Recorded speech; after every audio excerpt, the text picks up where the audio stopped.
இயேசு கிறிஸ்துவின் விலையேறப்பெற்ற நாமத்திலே உங்கள் யாவரையும் வாழ்த்துகிறேன். மீண்டும் இந்த சனிக்கிழமை விதமாக நாம் இணைந்து தேவனுடைய வார்த்தையை கற்றுக்கொள்ளும்படி தேவன் அருளின இந்த பெரிய கிருபைக்காய் நான் ஆண்டவரை துதிக்கிறேன். கடந்த வாரம் நாம் சந்திக்க முடியாததற்காக வருந்துகிறேன். ஆனாலும் மீண்டும் இந்த நாளிலே ரெஸ்யூம் பண்ணத்தக்கதாக தேவனாகிய கர்த்தர் நமக்கு கிருபை அருளி இருக்கிறார். அவருடைய பெரிய கிருபை மேலானது. அவருக்கு நன்றி உள்ளவனாய் இந்த மாலை வேளையிலே உங்களோடு கூட இருக்கிறேன். நாம் தொடர்ந்து ரோமருக்கு எழுதின நிருபம் 1வது அதிகாரம் 21வது வசனத்தை படித்து கொண்டு இருக்கும்போது அந்த சந்தர்ப்பத்திலே நாம் அந்த மெய்யான விசுவாசத்தினுடைய அடையாளம், மெய்யான விசுவாசம் தேவனிடத்திலிருந்து வருகிறது. தேவனை தேவனென்று நாம் மகிமைப்படுத்துவதற்காக தேவனென்று மகிமைப்படுத்தப்பட வேண்டும் என்கிற சிந்தையோடு என்கிற நோக்கத்தோடு கூட விசுவாசத்தையும் கிருபையையும் ரெண்டையும் தேவனாகிய கர்த்தர் அருளி நம்மை ரட்சித்திருக்கிறார். இன்றும் மக்களை ரட்சித்து கொண்டிருக்கிறார். ஆகையினாலே அந்த சந்தர்ப்பத்திலே நாம் அந்த விசுவாசத்தை குறித்து, விசுவாசம் என்றால் என்ன, அது தேவன் அருளுகிற விசுவாசம் என்றால் அது எப்படி நம்மிலே செயல்படும், அது தேவனிடத்திலிருந்துதான் அல்லது நம்மை ரட்சிக்கக்கூடிய வல்லமை பொருந்திய அந்த விசுவாசமும் கிருபையும் தேவனிடத்திலிருந்து தான் வருகிறது என்பதை நாம் பார்த்து கொண்டிருக்கும் போது, அதே நேரத்திலே அந்த ஒரு பொய்யான விசுவாசமும் அல்லது விசுவாசம் என்று தோற்றமளிக்கிற மெய்யான விசுவாசத்தை போல தோற்றமளிக்கிற போலியான ஒரு விசுவாசமும் இருக்கிறது. போலியான விசுவாசம் இருக்கும் பொழுது கிருபையும் அதுபோல போலியானதாக அல்லது கிருபை என்று சொல்லப்படுகிற ஒரு கிருபை, அது தேவனிடத்திலிருந்து வராத ஒரு கிருபை, அஸ்யூம் பண்ணப்பட்ட ஒரு கிருபை, இந்த ரெண்டும் இருக்கிறபடினாலே நாம் மெய்யான விசுவாசத்தினுடைய தன்மைகளையும் அந்த பொய்யான விசுவாசத்தினுடைய டேஞ்சர்ஸ், அபாயங்களையும் நாம் தொடர்ச்சியாக 4-5 வாரங்களாக நாம் படித்து வருகிறோம். இது மிகவும் முக்கியமானது என்று நாம் கருதுகிறபடினாலே இதிலே நாம் டுவெல் பண்ணி இருக்கிறோம், இதிலே நாம் நிற்கிறோம், இதை வைத்து நம்முடைய இருதயத்தை ஆராய்ந்து பார்க்கிறோம். இவ்விதமாக நாம் சென்று கொண்டிருக்கிறோம். ஸோ மெய்யான விசுவாசம், அதனுடைய மெய்யான விசுவாசத்தினுடைய தன்மைகள், பொய்யான விசுவாசத்தினுடைய அபாயம், இதுதான் நம்முடைய உப சீரீஸ் அல்லது நம்முடைய சப் சீரீஸ். அதிலே நாம் லூக்கா எழுதின சுவிசேஷம் 5வது அதிகாரம் 1 முதல் 11 வரை எழுதப்பட்டிருக்கிற அந்த பகுதியை நாம் ஆதாரமாக வைத்து, மையமாக வைத்து, பேதுரு இயேசு கிறிஸ்துவோடு கூட உள்ள இயேசு கிறிஸ்து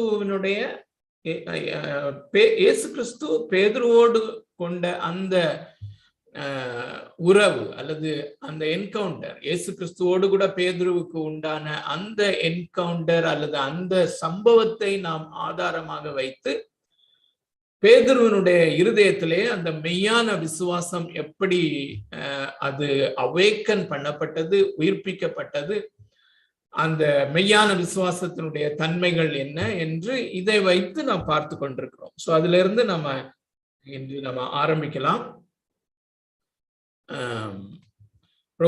லூக்கா எழுதின சுவிசேஷம் 5வது அதிகாரம் 1 முதல் 11, அதிலே 8, 9, 10, 11 ஆகிய வசனங்களை நான் உங்களுக்காய் வாசிக்கிறேன். வேதாகமம் இருப்பவர்கள் நிச்சயமாக வேதாகமத்தை திறந்து நாம் வாசிக்க தொடங்குவோம். பரிசுத்த ஆவியானவர் நம்மோடு கூட இருக்கிறார். பரிசுத்த ஆவியானவர் தான் நமக்கு உதவி செய்ய வேண்டும். அவருடைய உதவி இல்லாதபடி அவருடைய வார்த்தையை நாம் கற்றுக்கொள்ள முடியாது. அவருடைய உதவி இல்லாதபடி நமக்கு எந்த ஒரு வெளிச்சமும் கிடையாது. இந்த மாலை வேளையிலே நானும் பலனற்றவனாக என்னால் இயலாத நிலைமையிலே இருக்கிறேன். ஏனென்றால் தேவனுடைய காரியங்களை நாம் அறிந்து கொள்ள யாருமே கூடும் என்கிற நிலைமையிலே கிடையாது. நாம் இதுல இணைந்திருக்கிற ஒருவரும் கூட நம்முடைய சுய சித்தத்தினாலே அல்லது சுய விருப்பத்தினாலே இதை கற்றுக்கொள்ள முடியாது. இதுல எந்த ஒரு பிரயோஜனமும் இல்லாமல் இருக்கும். ஆகையினாலே பரிசுத்த ஆவியானவரை முழுமையாய் சார்ந்தவர்களாக அவர் எழுதியிருக்கிற இந்த வேத வசனத்திற்கு நாம் திரும்புவோம். லூக்கா எழுதின சுவிசேஷம் 5வது அதிகாரம் 8 முதல் 11 வரை உள்ள வசனங்களை நான் உங்களுக்கு வாசிக்கிறேன். தயவுசெய்து க்ளோசரா ஃபாலோ பண்ணுவோம். சீமோன் பேதுரு அதை கண்டு இயேசுவின் பாதத்தில் விழுந்து, ஆண்டவரே, நான் பாவியான மனுஷன், நீர் என்னை விட்டு போக வேண்டும் என்றான். அவர்கள் திரளான மீன்களை பிடித்தது நிமித்தம் அவனுக்கும் அவனோட கூட இருந்த யாவருக்கும் பிரமிப்பு உண்டானபடியினால் அப்படி சொன்னான். சீமோனுக்கு கூட்டாளிகளான செபதேயுவின் குமாரனாகிய யாக்கோபும் யோவானும் அந்தப்படியே பிரமித்தார்கள். அப்பொழுது இயேசு சீமோனை நோக்கி, பயப்படாதே, இது முதல் நீ மனுஷரை பிடிக்கிறவனாய் இருப்பாய் என்றார். அவர்கள் படவுகளை கரையிலே கொண்டு போய் நிறுத்தி எல்லாவற்றையும் விட்டு அவருக்கு பின் சென்றார்கள். அருமையானவர்களே, இங்கே இயேசு கிறிஸ்து இருக்கிறார். தேவனுடைய குமாரனாகிய இயேசு கிறிஸ்து இருக்கிறார். இயேசு கிறிஸ்துவுக்கு முன்னாலே சீஷர்களிலே ஒரு சிலர் இருக்கிறார்கள். மிக முக்கியமாக பேதுரு இருக்கிறான். இந்த இயேசு கிறிஸ்து இந்த இடத்திலே அவர் செய்த அற்புதத்தை நாம் நன்றாக அறிவோம். அந்த அற்புதத்தின் மூலமாக அல்லது அந்த அற்புதத்தை அவர் செய்யும் பொழுது இந்த பேதுருவினுடைய இருதயத்திலே, நன்றாக கவனியுங்கள், this is the way, இந்த முறையிலே தான் விசுவாசம் நம் ஒவ்வொருவரிலும் இன்றும் சரி என்றும், நாம் ரட்சிக்கப்பட்ட முதல் நாளிலிருந்து இதே முறையில்தான் விசுவாசமானது நமக்குள்ளே உயிர்ப்பிக்கப்படுகிறது. இந்த மாலை வேளையிலே நமக்குள்ளே விசுவாசம் உயிர்ப்பிக்கப்பட வேண்டியது மிக மிக அவசியம். அப்படியானால் இந்த ஒரே ஒரு முறையில்தான் அது வெளிப்படுகிறது, அது செய்யப்படுகிறது, அல்லது இந்த ஒரு முறையின் மூலமாக தான் நம்முடைய இருதயத்திலே அது உயிர்ப்பிக்கப்படுகிறது. இந்த மாலை வேளையில அந்த எதிர்பார்ப்போடு கூட தான் நாமும் இருக்கிறோம். இயேசு கிறிஸ்து பேதுருவுக்கு முன்பாக நிற்கிறார். செய்யப்பட்ட அற்புதங்கள் அல்லது அதன் மூலமாக அந்த சமயத்திலே அவன் இயேசு கிறிஸ்து யார் என்பதை அவன் அறிந்து கொள்கிறான். அந்த அறிவு அவனால் உண்டானது அல்ல. அந்த ஒரு காரியத்தை நாம் நிச்சயமாக இந்த வேளையிலே நினைவு கூற வேண்டும். அருமையானவர்களே, மத்தேயு எழுதின சுவிசேஷம், இதை இந்த வேத பகுதியிலே அப்படியே நாம் ஒரு விரலை வைத்துக் கொள்வோம். மத்தேயு எழுதின சுவிசேஷம் 16வது அதிகாரம், மத்தேயு 16வது அதிகாரம் 17வது வசனம். இந்த சந்தர்ப்பம் நமக்கு நன்றாக தெரியும். இது என்ன சந்தர்ப்பம் என்றால், இயேசு கிறிஸ்து சீஷர்களிடத்திலே கேட்கிறார், என்னை மக்கள் யார் என்று சொல்லுகிறார்கள்? இது மிகவும் மிக மிக ஒரு முக்கியமான ஒரு கேள்வி. அருமையானவர்களே, என்னை ஜனங்கள் யார் என்று சொல்லுகிறார்கள்? Who Christ is. இன்றும் அருமையானவர்களே, நம்முடைய ஆவிக்குரிய வாழ்க்கை எதிலே தொக்கி நிற்கிறது என்றால், அல்லது நம்முடைய ஆவிக்குரிய வாழ்க்கை எதன் மேல் இருக்கிறது என்றால், கிறிஸ்துவை நாம் யாராக காண்கிறோம், கிறிஸ்துவை நாம் எப்படி புரிந்து கொள்கிறோம், அல்லது how do we treat Christ, கிறிஸ்துவை நாம் எப்படி ட்ரீட் பண்ணுகிறோம் என்பதை பொறுத்துதான் நம்முடைய முழு ஆவிக்குரிய வாழ்க்கையும் இருக்கிறது.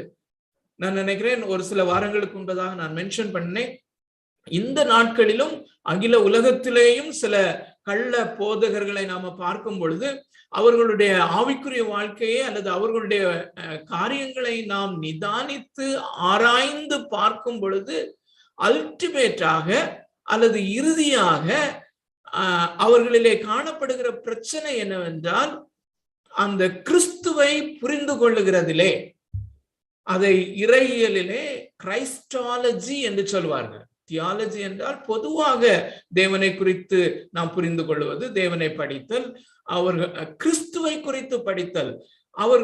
அவர்களுடைய அந்த கிரைஸ்டாலஜியில அல்லது கிறிஸ்துவை புரிந்து கொள்ளுகிற விதத்திலே அந்த பிரச்சனை ஏற்படுகிறது. சோ கிறிஸ்துவை நாம் துல்லியமாக, மிக துல்லியமாக புரிந்து கொள்ளாத பட்சத்திலே அது நம்முடைய ஆவிக்குரிய வாழ்க்கையை பாதிக்கும். அது மாத்திரமல்ல, சரியான கிறிஸ்துவை நாம் பார்க்க தவறும் போது அல்லது சரியான கிறிஸ்துவை நாம் புரிந்து கொள்ள, கிறிஸ்து யார் என்பதை குறித்த சரியான தெளிவு இல்லாத பட்சத்திலே அது நம்முடைய ஆவிக்குரிய வாழ்க்கையை பாதிப்பது மாத்திரமல்ல, அது நம்முடைய நித்திய டெஸ்டினியை அல்லது நித்திய வாழ்வை அது பாதிக்கிறது. மிகவும் முக்கியமான காரியம்.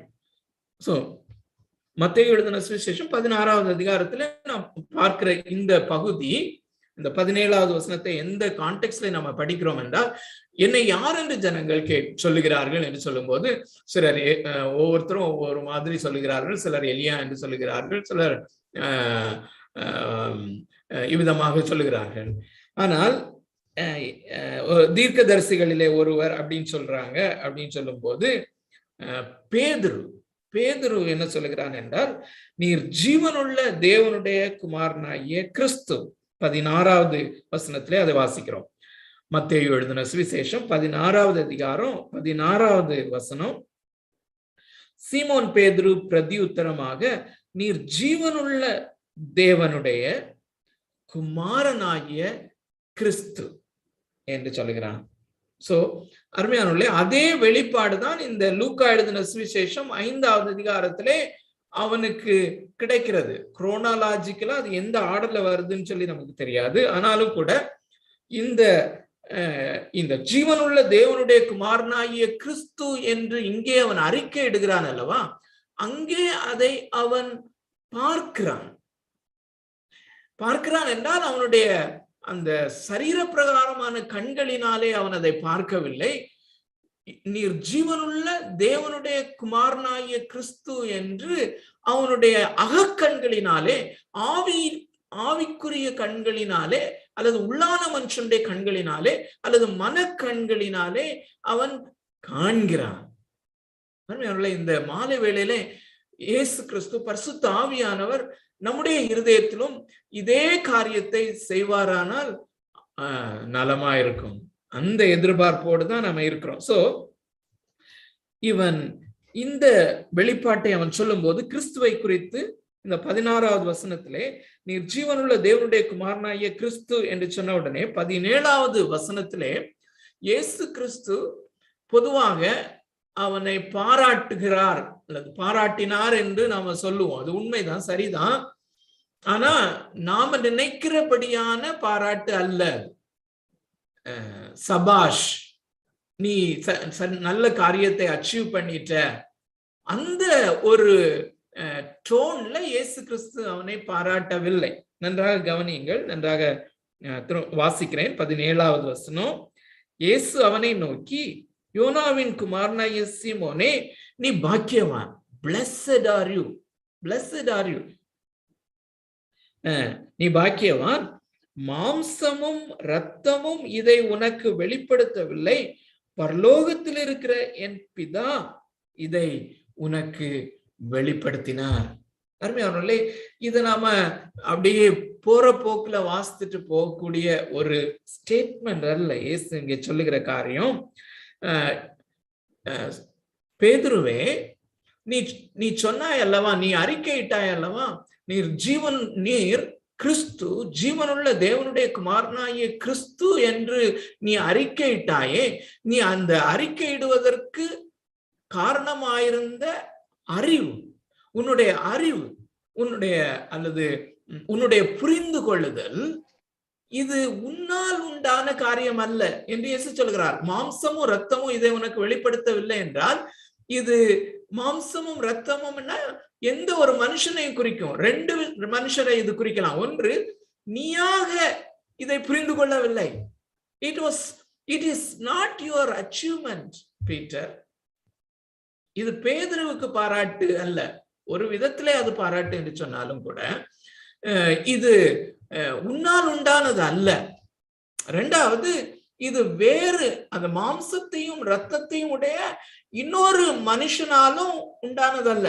இன்னொரு மனுஷனும் உனக்கு கிறிஸ்து யார் என்று புரிய வைக்க முடியாது. ஒருவேளை அவர்கள் மனதிலே புரிய வைக்க முயற்சி செய்யலாமே ஒழிய அதை செய்ய முடியாது. அருமையானவர்களே, இந்த ஒரு காரியத்தை நாம் நன்றாக புரிந்து கொள்ள வேண்டும். இந்த சந்தர்ப்பத்திலே 1 கொரிந்தியர், இந்த வசனத்தையும் நமக்கு நன்றாக தெரிந்த வசனங்கள் தான், ஆனா இந்த சந்தர்ப்பத்தில் தான் இந்த வசனத்தை நாம் படிக்க வேண்டும் என்பது மிகவும் முக்கியமான காரியம். 1 கொரிந்தியர் 2வது அதிகாரம் 14வது வசனம். 1 கொரிந்தியர் 2வது அதிகாரம் 14வது வசனம் வாசிக்கிறேன். ஜென்ம சுபாவமான மனுஷனும் தேவனுடைய ஆவிக்குரியவைகளை ஏற்றுக்கொள்ளான். அவைகள் அவனுக்கு பைத்தியமாக தோன்றும். அவைகள் ஆவிக்கேற்ற பிரகாரமாய் ஆராய்ந்து நிதானிக்கப்படுகிறவைகள் ஆனதால் அவைகளை அறியவும் மாட்டான். சோ நன்றாக இந்த வசனத்தினுடைய 2 phrases நான் சேர்த்து வாசிக்கிறேன், கவனிங்கள். ஜென்ம சுபாவமான மனுஷனும் தேவனுடைய ஆவிக்குரியவைகளை ஏற்றுக்கொள்ளான், அவைகளை அறியவும் மாட்டான். ஜென்ம சுபாவமான மனுஷன் என்றான் என்ன? Natural man, flush and blood, மாம்சமும் இரத்தமும் சேர்ந்த எந்த ஒரு மனுஷனும் அவனுடைய சொந்த அறிவினாலே இந்த கிறிஸ்து ஜீவனுள்ள தேவனுடைய குமாரனாகிய கிறிஸ்து என்று அறிய முடியாது. இது ஒரு பெரிய காரியம். அது புரிந்து கொள்ள முடியாது. இந்த புரிந்து கொள்ளுதலிலே வளரவும் முடியாது. அருமையானவர்களே, நாம் ஒவ்வொரு நாளும் வேதாகமத்தை படிக்கும் போது அங்கே கிறிஸ்துவை கண்டு அல்லது தேவனை கண்டு அவரை அறிந்து கொள்ளுகிற அந்த அறிவிலே வளருகிற காரியம், புரிந்து கொள்ளுதலே வளருகிற காரியம் நம்மிலே நடக்க வேண்டுமானால் அதை அந்த தூய ஆவியானவர், பரிசுத்த ஆவியானவர் என்கிற திரித்துவத்தின் 3ஆமவராகிய அந்த தேவனால் மாத்திரம்தான் முடியும். அப்போ என்றோ ஒரு நாள் நாம் சமீபத்திலோ அல்லது ஒரு சில வருடங்களுக்கு முன்பதாகவோ நாம் மறுபடியும் பிறந்தோம் என்றால், ரட்சிக்கப்பட்டிருக்கிறோம் என்றால், அருமையானவர்களே, அது நம்மால் வந்த காரியம் அல்ல என்பதை நாம் புரிந்து கொள்வதற்காக தான் இந்த காரியத்தை இயேசு சொல்லுகிறார். அந்த மத்தேயு 16வது அதிகாரம் 17வது வசனத்திலே, மாம்சமும் இரத்தமும் இதை உனக்கு வெளிப்படுத்தவில்லை, பரலோகத்தில் இருக்கிற பிதாவானவர் இதை உனக்கு வெளிப்படுத்தி இருக்கிறார். The God who created the universe, அண்ட சராசரங்களையும் படைத்த, அண்ட சராசரங்களையும் இயக்குவிக்கிற அந்த பிதாவாகிய தேவனாகிய கர்த்தர் சித்தம் கொண்டு, அதான் ரொம்ப ஆச்சரியமான காரியம். அவர்களே, அவர் தம்முடைய திருவுளத்திலே தீர்மானித்து நம்முடைய அந்த கண்களை திறந்து நாம் கிறிஸ்துவை அறிந்து கொள்ளும்படியாக அவர் நமக்கு கிருபை செய்திருக்கிறார். சோ அந்த காரியம் இங்கே நடக்கிறது. சோ லூக்கா எழுதின சுவிசேஷம் 5வது அதிகாரத்திலே நாம் வருவோம். சோ அந்த பிதாவாகிய தேவன் தான் இந்த இடத்திலே பேதுருவினுடைய மனதின் கண்களை திறந்து இவர் ஜீவனுள்ள தேவனுடைய குமாரனாகிய கிறிஸ்து என்று கண்டுகொள்ளும்படியான அந்த கிருபையை அருளுகிறார். சோ விசுவாசத்தையும் கிருபையையும், விசுவாசத்தை அவனுக்குள்ளே உயிர்ப்பித்து கிருபையையும் ஏராளமாக அருளுகிறார். சோ அந்த விசுவாசம் அவனுக்குள்ளே உயிர்ப்பிக்கப்படும் போது 5 காரியங்கள் அவனுடைய இருதயத்திலே அந்த விசுவாசத்தோடு கூட சேர்ந்து உயிர்ப்பிக்கப்படுகிறது என்று பார்த்தோம். முதலாவதாக அவனுடைய அந்த தேவன் யார் என்று அல்லது இயேசு கிறிஸ்து யார் என்று அறிந்து அவருடைய குணாதிசயம் அல்லது அவருடைய தன்மைக்கு மையத்துவம் கொடுத்தல் அல்லது மகிமை கொடுத்தல் அல்லது அவரை முன்னிறுத்துதல். இதுக்கு ஆப்போசிட்டா இருக்கிறது என்ன? Selfishness, self centredness. அந்த மாயமான விசுவாசம் எனக்குள்ளே உயிர்ப்பிக்கப்படுமானால் நான் என்னை குறித்து சிந்தனை உள்ளவனாக இருப்பேன், நான் என்னை நேசிக்கிறவனாக நான் மாறுவேன். ஆனால் இது கிறிஸ்துவின் மேலே விசுவாசம், இவர் ஜீவனுள்ள தேவனுடைய குமாரனாகிய கிறிஸ்து என்கிற அந்த விசுவாசம் அவனுடைய உள்ளான மனிதனிலே இருதயத்திலே உண்டாகும் போது கிறிஸ்து யார் என்பதை அவன் மையப்படுத்துகிறான், தன்னை அல்ல. அதற்கு நேர் மாறாக கிறிஸ்துவனுடைய குணாதிசயங்களை அல்லது இவர் தொழுகைக்குரியவர், இவர் ஆராதனைக்குரியவர், இவர் என்னை போல காட்சியளித்தாலும் மாம்சமும் இரத்தமும் உடையவராக என்னை போலவே அவர் இப்பொழுது காட்சியளித்தாலும் அவர் சீனாய் மலையிலே மோசே நிற்கும் பொழுது இறங்கின அந்த பயங்கரமும் மகத்துவமுமான அந்த தேவனாகிய கர்த்தர் இயேசு கிறிஸ்துவிலே இருக்கிறார் என்று அவன் கண்டு கொண்டு அவரை மையப்படுத்துகிறான். சோ அது முதலாவது காரியம். இரண்டாவது புரோக்கன்னஸ் என்று பார்த்தோம், அல்லது சாரோ, ஒரு உடைந்த இருதயம். அவன் சொல்லுகிறான், சீமோன் பேதுரு 8வது வசனத்திலே அதை கண்டு இயேசுவின் பாதத்திலே விழுந்து, ஆண்டவரே நான் பாவியான மனுஷன், நீர் என்னை விட்டு போய்விட வேண்டும் என்று சொல்லுகிறான். அதை ஏசாயா தீர்க்கதரிசியின் புஸ்தகம் 6வது அதிகாரத்தினுடைய அந்த சம்பவத்தோடு நாம் இணைத்தோம். தேவனாகிய கர்த்தருடைய அந்த சிங்காசனம், அவருடைய அந்த கிரிப்பிங், அந்த பிரசன்ஸ், அந்த சமூகத்தை அந்த ஏசாயா கண்ட பொழுது அல்லது அதை அனுபவித்த பொழுது, நான் ஐயோ அதமானே, ஐ ஆம் அன்டன், அதமானே, அசுத்த உதடுள்ள மனுஷன், நான் அசுத்த உதடுகள் உள்ள மனுஷர் மத்தியிலே வாசம் பண்ணுகிறேன் என்று புரோக்கன்னஸ். மூன்றாவது அன்பு. இந்த அன்பை நாம் 2வது வைக்க வேண்டும் என்று சொன்னேன், அதை ஞாபகத்திலே கொண்டு வாருங்கள். அன்பு, இந்த தேவன் பால் ஒரு தணிக்க முடியாத அன்பு, இந்த இயேசு கிறிஸ்துவின் மேலே தணிக்க முடியாத அன்பு. உன்னத பாட்டின் புஸ்தகத்திலே நான் வாசிக்கிறது போல, நேசம் மரணத்தை போல் வலிது, அது பாதாளத்தை போல கொடியது. திரளான தண்ணீர்கள் இந்த நேச தழலை அவித்து போட மாட்டாது என்கிறதான அல்லது அப்படிப்பட்ட ஒரு நேசம் அல்லது அன்பு இந்த இயேசு கிறிஸ்துவின் பால் உண்டாகிறது. மாறாக பொய்யான விசுவாசம் அல்லது விசுவாசம் போல தோற்றமளிக்கிற காரியம் நமக்குள்ளே நம்முடைய இருதயத்திலே உண்டாகுமானால் அது இயேசு கிறிஸ்துவின் மேல் அல்ல, உலகத்தின் மேல் ஆசை உண்டாக்கும், உலகத்தின் மேல் அன்பை உண்டாக்கும், உலகத்தின் பொருட்களின் மேல் அன்பை உண்டாக்கும் என்று நான் பார்த்தோம். சோ 4வதாக சந்தோஷம், மகிழ்ச்சி என்கிற ஒரு காரியம். மெய்யான விசுவாசம் என்னுடைய இருதயத்திலே உயிர்ப்பிக்கப்படும் போது தேவனிலே மகிழ்ச்சி, இயேசுவிலே மகிழ்ச்சி, பரலோகத்திலே மகிழ்ச்சி. சோ அந்த ஜாய் என்பது மெய்யான ஆனந்தம், மெய்யான மகிழ்ச்சி, மெய்யான சந்தோஷம் என்பது இந்த உலக பிரகாரமான பொருட்கள் எனக்கு கிடைக்கும் பொழுது அது ஏற்படுகிற மகிழ்ச்சி அல்ல, அதிலே மகிழ்ச்சி இல்லை. அந்த உலக பிரகாரமான காரியங்கள் எனக்கு உண்டாகும் என்கிற நம்பிக்கையிலே மகிழ்ச்சி இருக்குமானால் அந்த மகிழ்ச்சி அது மாயமானது, அந்த மகிழ்ச்சி ஒருவேளை நிறைவேற அந்த நம்பிக்கை நம்மை வெட்கப்படுத்தலாம். ஆனால் கிறிஸ்துவின் மேல் நம்பிக்கை, நம்முடைய அந்த நித்திய எதிர்காலத்தின் மேலே நம்பிக்கையை நாம் வைக்கும் பொழுது, அந்த நம்பிக்கை நமக்குள்ளே உயிர்ப்பிக்கப்படும் பொழுது, அந்த நம்பிக்கையினால் ஏற்படுகிற அந்த மகிழ்ச்சி, அந்த சந்தோஷம், அந்த மெய்யான விசுவாசம் நமக்குள்ளே உயிர்ப்பிக்கப்படும் போது வருகிறது. ஐந்தாவதாக ஃபியர், தெய்வ பயம் என்கிற ஒரு காரியம். அந்த மெய்யான விசுவாசம் வரும் பொழுது நம்முடைய இருதயத்திலே அந்த தேவனை குறித்த பயம். இங்கே அதுதான் நம்ம பார்க்கிறோம் இல்ல, பேதுரு அவருடைய பாதத்திலே விழுந்து, இதுவரையிலும் ஒருவேளை அவரோடு நண்பனாக பழகி கொண்டிருந்தான்.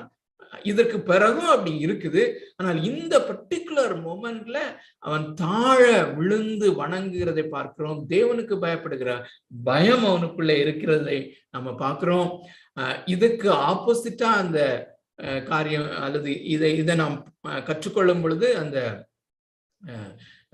இயேசு கிறிஸ்துவோடு கூட சிலுவையில் அறையப்பட்ட அந்த கள்ளனுடைய ஒரு பக்கத்திலே அறையப்பட்ட அந்த கள்ளனுடைய அந்த பயத்தையும், இன்னொரு பக்கத்துல இருந்தவனுடைய அந்த பயமின்மை, இந்த காரியங்களை பார்த்தோம்.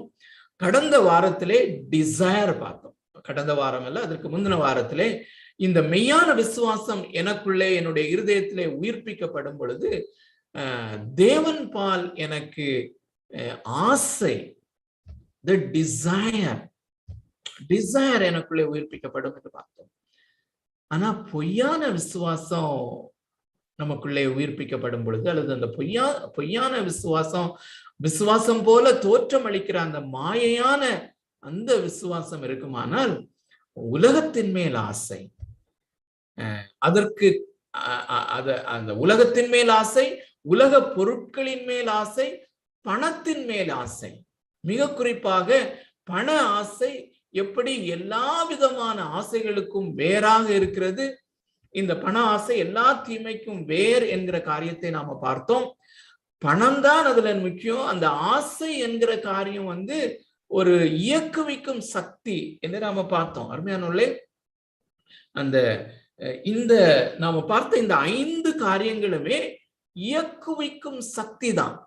இந்த பேதுரு எப்படி எல்லா அந்த மீன்களை படவோடு கூட சேர்த்து கரையிலே கொண்டு வந்து தள்ளி விட்டு அவன் இயேசு கிறிஸ்துவை முழுமையாக பின்பற்றும்படியான ஒரு வாழ்க்கையின் தீர்மானத்தை எடுக்கிறானோ, அது போல அதாவது அவனை இயக்குகிறது. அவனுடைய உணர்ச்சிகள், அவனுடைய சிந்தனை, அவனுக்குள் இருந்த அந்த சிந்தனை, அவனுக்குள் பற்றியறுகிற, அவனுடைய இருதயத்திலே பற்றியறுகிற உணர்ச்சி, இவைகளினுடைய அந்த தாக்கத்தினாலே, இவைகள் மேலோங்கி நிற்பதினாலே அந்த தீர்மானங்கள் எடுப்பதற்கு இவைகள் இவனை உந்தி தள்ளுகிறது. அருமையானவர்களே, அது போல அந்த ஆசை என்கிற காரியம், அன்பு, தெய்வ பயம், தேவன் யார் என்று அறிதல், இந்த காரியங்கள் எல்லாமே அந்த இயக்குவிக்கும் சக்திகளாக மாறுகிறது. எப்படியோ அது போல ஆசை இயக்குவிக்கும் சக்தி. அது பணத்தின் மேலேயா, தேவன் மேலேயா? பணத்தின் மேலேயா, இயேசு கிறிஸ்துவின் மேலேயா? இயேசு கிறிஸ்துவின் மேலே இருந்தால், அல்லது தேவன் மேலே இருந்தால், பரலோகத்தின் மேலே இருந்தால் மெய்யான விசுவாசம் எனக்குள்ளே கிரியை செய்கிறது என்பதை நாம் அறிந்து கொள்ளலாம். ஆனா பணத்தின் மேல் ஆசை இருக்கிறது என்றால் என்னுடைய அந்த விசுவாசத்திலே என்னுடைய விசுவாசத்தை நான் செக் பண்ண வேண்டியது அவசியம் என்று. அருமையானவர்களே, இந்த போலியான விசுவாசம் எவ்வளவு ஆபத்தானது என்பதை நாம பார்த்தோம். அருமையானவர்களே, அந்த மத்தேயு எழுதின சுவிசேஷம் 7வது அதிகாரத்துல 21, 22 அந்த வசனங்கள்ல அந்த மெய்யான விசுவாசத்தை பெற்றிருந்தவர்கள் போல இருந்தவர்கள் தான் அவர்கள் அங்கே நித்தியத்திலே போய் நிற்கும் பொழுது, நான் உங்களை அறியேன் என்று இயேசு சொல்லும் பொழுது எவ்வளவு நிர்பாக்கியமான ஒரு நிலைமைக்குள்ளாய் இருக்கிறார்கள் சொல்லி பாருங்க. சோ இந்த நாளிலும் இப்போ அந்த 6வது காரியம் என்ன நினைக்கிறேன், அந்த ஆசை, தேவன் மேல் ஆசை, அதற்கு மாறானது பணத்தின் மேல் ஆசை, உலக பொருளின் மேல் ஆசை. அதிலேயே நான் நிற்க விரும்புகிறேன்.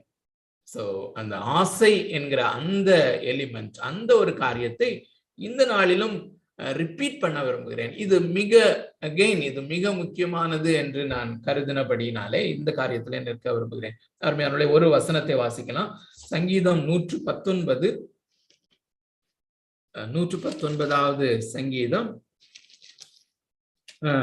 20வது வசனத்தை நாம் வாசிக்கலாம். இதுக்கு முன்னால கடந்த சமயத்திலே போன வாரத்துக்கு முந்தின வாரம் நாம சந்திக்கும் பொழுது அந்த ஆசை என்கிற தலைப்பிலே பழைய ஏற்பாட்டு பரிசுத்தவானாகிய தாவீதினுடைய ஆசையை குறித்து நிறைய வசனங்களை வாசித்தோம்.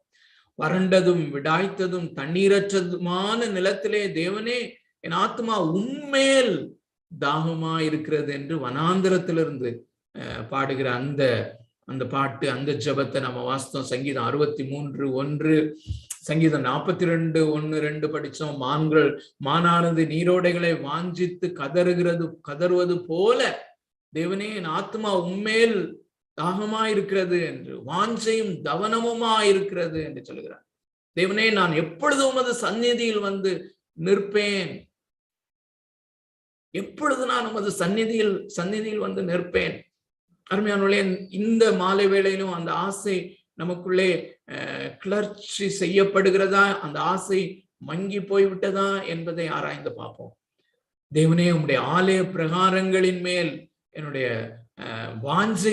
ஆத்மா வாஞ்சையும் தவனமுமா இருக்கிறது. சங்கீதம் 84. இப்படி நிறைய வசனங்களை நாம் வாசித்தோம். அன்று வாசிக்க விட்ட இன்னொரு ஒரே ஒரு வசனத்தை வாசிப்போம். 119வது சங்கீதம் 20வது வசனம். உமது நியாயங்கள் மேல் என் ஆத்துமா எக்காலமும் வைத்திருக்கிற வாஞ்சையினால் தொய்ந்து போகிறது. உமது நியாயங்கள் மேல் அப்படின்னு சொல்றாரு. நியாயங்கள் மேல் அப்படின்னா your precepts are your rules, உம்முடைய சட்டதிட்டங்கள், உம்முடைய வார்த்தை. சோ தேவனையும் அவருடைய வார்த்தையும் பிரிக்க முடியாது. நீதியின் மேல் பசிதாகம் உள்ளவர்கள் என்று வாசித்தோம், பார்த்தோம் இல்லையா? நீதியின் மேல் பசிதாகம் என்றால் நீதியின் மேல், தேவன் மேல், தேவனுடைய குமாரனாகிய கிறிஸ்துவின் மேல், அவருடைய வார்த்தையின் மேல். தேவனையும் அவருடைய வார்த்தையும் பிரிக்க முடியாது. சோ உமது நியாயங்களின் மேல் என் ஆத்துமா எக்காலமும் வைத்திருக்கிற வாஞ்சையினாலே தொய்ந்து போகிறது என்று அதை ஆங்கிலத்திலே மொழிபெயர்க்கும் போது, my soul is consumed with longing for your rules. My soul is consumed. அந்த வார்த்தையை கவனிங்க. அந்த சுலமித்தியால் சொல்லுகிற அந்த அன்பினாலே என் இருதயம் கொழுந்து விட்டு எரிகிறது, திரளான தண்ணீர்கள் என்னுடைய இந்த நேசத்தை அவித்து போட மாட்டாது. Something like that. இல்ல, இந்த மற்ற எல்லா ஆசைகளையும் இந்த ஆசை, இந்த தேவன் மேல் இருக்கிற ஆசை, என்னுடைய இருதயத்தில் இருக்கிற மற்ற ஆசைகளை கன்சியூம் பண்ணி போடுகிறது அல்லது அவித்து போடுகிறது. மற்றவைகளை அது எரித்து போடுகிறது. இதை கேட்கும் போது ஒருவேளை உங்களுக்குள்ளே ஒரு கேள்வி எழும்பலாம்.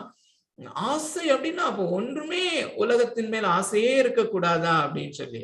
பணத்தின் மேல கொஞ்சமும் ஆசை இருக்காதா அப்படின்னா நம்ம வேலையே செய்ய மாட்டோம். ஆனா இது கொஞ்சம் சென்சிட்டிவான ஒரு காரியம் தான். ஆனா ஒரே ஒரு காரியம் அருமையானவர்களே, அந்த பணம் வேண்டும் அல்லது அந்த பணம் வேண்டும் என்கிற ஆசை இருக்கிறதுனாலதான் நாம வேலை செய்கிறோம். ஆனால் இந்த ஆசையை இந்த தேவன் மேல் இருக்கிற ஆசை பட்சித்து போடும் விதத்திலே இருக்கக்கூடிய ஆசை. ஏனென்றால் தாவீதுக்கும் அந்த ஆசை இல்லாதபடி அவன் அந்த ஆலயத்தை கட்டும்படியாக பொன் வெள்ளி எல்லாவற்றையும் அவன் சவதரிக்கவில்லை. அந்த ஆசை இருந்ததுனால்தான் பொன்னையும் வெள்ளியையும் சவதரித்தான். ஆனால் திரளான காரியங்களை நான் எதற்காக சவதரித்து நான் வைத்திருக்கிறேன் என்றால் அவருக்காக.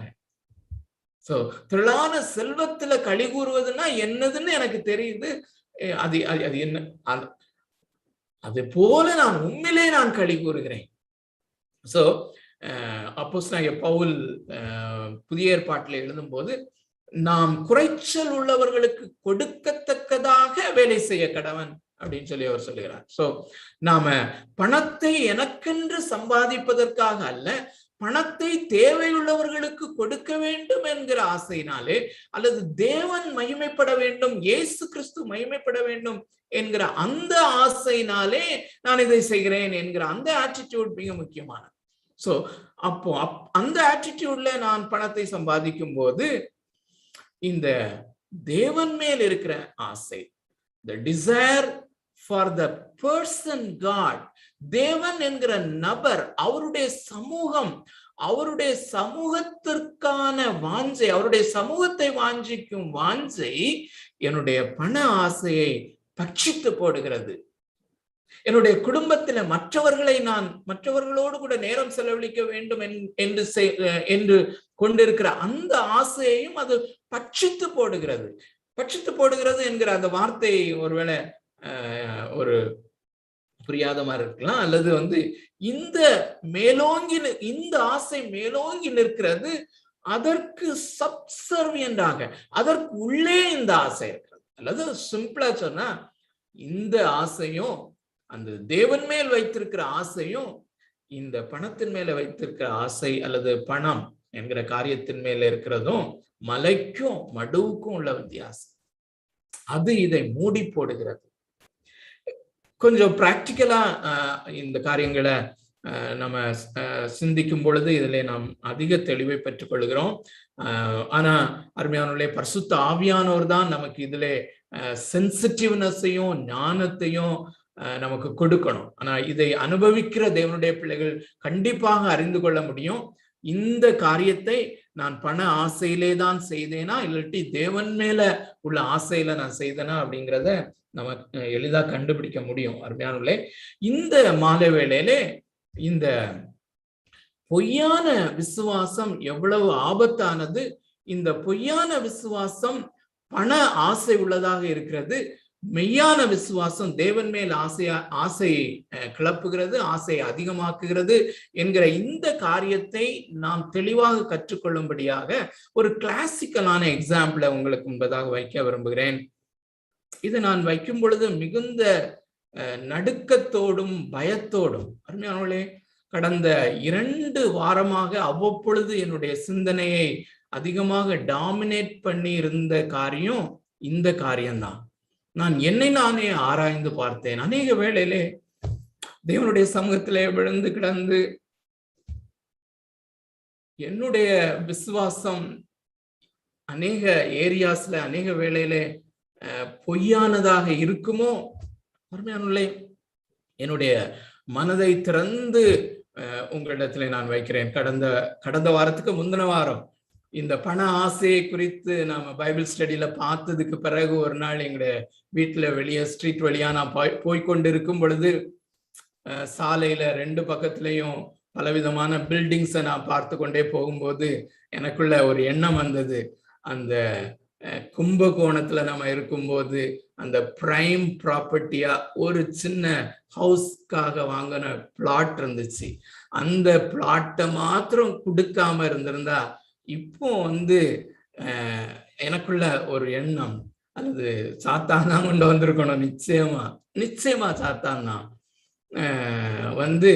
இப்போ உனக்கு ஒரு ட்ரைனிங் சென்டர் இருக்கணும்னு சொல்லி ஆசைப்படுறல, இப்போ நீ யாரையும் டிபெண்ட் பண்ணாம அந்த மணி இருந்திருக்கும், அதை வச்சு நீயே ஒரு ட்ரைனிங் சென்டர் கட்டியிருக்கலாமே அப்படின்னு சொல்லி.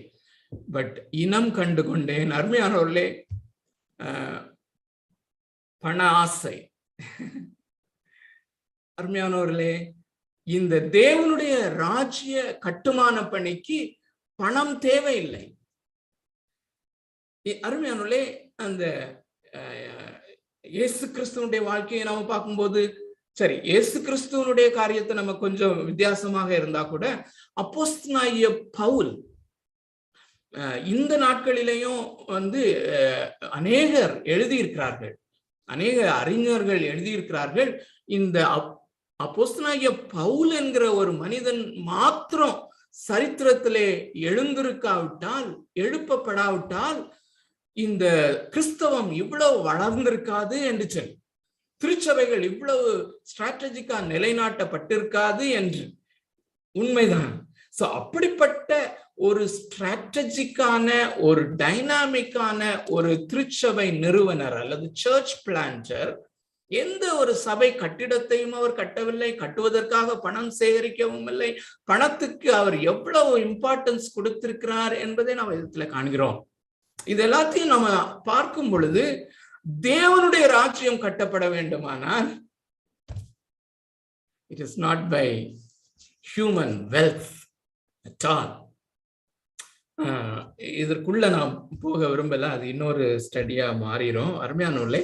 சோ அந்த என்ன சொல்ல வந்தேன் என்றால், அந்த ஆசை எனக்குள்ளே வரும் பொழுது, அதனாலதான் நான் அதை தொடர்ந்து அந்த வாரங்களிலே பயத்தோடும் நடுக்கத்தோடும் இதுல எவ்வளவு கேர்ஃபுல்லாக இருக்க வேண்டும் என்கிற ஒரு காரியம். இந்த கிளாசிக்கலான ஒரு எக்ஸாம்பிள் நான் சொல்றேன்ல, அந்த எக்ஸாம்பிள தியானித்ததனுடைய விளைவு. ஆகையினாலே நான் மிகுந்த நடுக்கத்தோடும் பயத்தோடும் தான் இந்த எக்ஸாம்பிள நான் வைக்கிறேன். அது வேற யாரும் இல்ல, யூதாஸ் காரியோத்து தான். இவரை குறித்து நம்ம நிறைய தெரிந்த காரியம் தான், ஆனாலும் சுருக்கமாக சில காரியங்களை நம்ம பார்க்கலாம். அதற்கு ஆதாரமாக மார்க்கு எழுதின சுவிசேஷம் 3வது அதிகாரம் 13 முதல் 19 வரை உள்ள வசனங்களை நாம் வாசிக்கலாம். கொஞ்சம் நிதானமாக வாசிக்க, இதில் உள்ள காரியங்களை புரிந்து கொள்ள பரிசுத்த ஆவியானவர் நமக்கு உதவி செய்வாராக. அருமையானவர்களே, இந்த 12 பேர் கொண்ட அந்த அப்போஸ்தலர்களுடைய டீம்ல யூதாஸ் காரியோத்து இருக்கிறான் என்பது நமக்கு தெரியும். பட் அந்த இது ஏன் டேஞ்சரஸான ஒரு காரியம் என்றும் இதை குறித்த பயம் எனக்குள்ளே மிக ஆழமாக பிடித்தது என்பதற்கும் காரணம் என்னவென்றால், அடிப்படையாக அந்த 12 பேர் கொண்ட அந்த டீம்ல, அந்த க்ளோசர் டீம்ல இருந்தவன், அப்போஸ்தலன் என்று பெயர் பெற்றவன், 3.5 ஆண்டுகள் இயேசு கிறிஸ்துவோடு கூட இருந்தவன். he was lost. அவன் கிறிஸ்துவற்ற நித்தியத்திற்கு. அப்போ நான் அருமையானவர்களே, இந்த பேதுருவை போலதான் பேதுருவை போலதான் இந்த யூதாஸ் காரியோத்தும் இருந்தான். பேதுருவுக்கு கொடுக்கப்பட்ட எல்லா விதமான பிசிக்கல் எக்ஸ்போஷர் இயேசு கிறிஸ்துவை குறித்த பிசிக்கல் எக்ஸ்போஷர், இயேசு கிறிஸ்து யார் என்பதை குறித்த வெளிப்படையான அந்த எக்ஸ்போஷர் எப்படி பேதுருவுக்கு கொடுக்கப்பட்டதோ அப்படித்தான் யூதாஸ்க்கும் கொடுக்கப்பட்டது. ஆனா முதல்ல ஒரு வசனம் வாஸ்தவம்ல, பேதுருவே, நீ இன்று என்னை அறிக்கை செய்கிறாயானால், நீ ஜீவனுள்ள தேவனுடைய குமாரனாகிய கிறிஸ்து என்று நீ அறிக்கை செய்கிறாயானால், இது வெளிப்படையாக நீ என்னை பார்க்கிறதுனாலே நீயாக யூகித்து, நீயாக உன்னுடைய சென்சஸ் வச்சு நீயாகவே யூகித்து நீ கண்டுபிடித்த உன்னுடைய அச்சீவ்மெண்ட் அல்ல. காட், தேவனாகிய கர்த்தர், பிதாவானவர், என்னுடைய பிதாவானவர் உனக்குள்ள இறங்கி உன்னுடைய கண்களை திறந்திருக்கிறாரு. ஆனா இவனுக்கு திறக்கல. அதான் காரியம். இவனுக்குள்ள திறக்காமலேயே இவன் 3 வருஷம் இருந்திருக்கான். ஒரு ஃபால்ஸ் ஃபெய்த். வாசிக்கிறேன், தயவு செய்து பின்பற்றுங்கள். மார்க்கு எழுதின சுவிசேஷம் 3வது அதிகாரம் 13 முதல் 19. 13வது வசனத்திலிருந்து. பின்பு அவர் ஒரு மலையின் மேல் ஏறி தமக்கு சித்தமானவர்களை தம்மிடத்தில் வரவழைத்தார். அவர்கள் அவரிடத்திற்கு வந்தார்கள். அப்பொழுது அவர் 12 பேரை தெரிந்து கொண்டு அவர்கள் தம்மோடு கூட இருக்கவும், பிரசங்கம் பண்ணும்படியாக தாம் அவர்களை அனுப்பவும், வியாதிகளை குணமாக்கி பிசாசுகளை துரத்தும்படி அவர்கள் அதிகாரமுடையவர்களாய் இருக்கவும் அவர்களை ஏற்படுத்தினார். அவர்கள் யாரெனில், சீமோன், இவனுக்கு பேதுரு என்கிற பெயரிட்டார், யாக்கோபின் சகோதரனாகிய யோவான், இவ்விருவருக்கும் இடிமுழக்க மக்கள் என்று அர்த்தம் கொள்ளும் பொவனர்கேஸ் என்று பெயரிட்டார், அந்திரேயா, பிலிப்பு, பர்த்தலமேயு, மத்தேயு, தோமா, அல்பேயுன் குமாரன் யாக்கோபு, ததேவு, கானானியனாகிய சீமோன், அவரை காட்டி கொடுத்த யூதாஸ் காரியோத்து என்பவர்களே. இந்த 12 பேரும் யூதாசும் சேர்த்து இயேசு கிறிஸ்துவினால அழைக்கப்பட்டார்கள். 13வது வசனத்திலே அவர்களை வரவழைத்தார் என்று போட்டிருக்கிறது. He called them to himself. வரவழைத்தார். சோ அருமையானவர்களே, இயேசு எப்படி பேதுருவை அழைத்தாரோ அது போல யூதாசையும் ஒரு நாள் அழைத்தார். ஒருவேளை அதனுடைய டீட்டெயில்ஸ் கொடுக்கப்படாவிட்டாலும் யூதாசை நீ என்னை பின்பற்றி வா என்று சொல்லி அழைத்த போது இவன் ரெஸ்பாண்ட் பண்ணியிருக்கான்.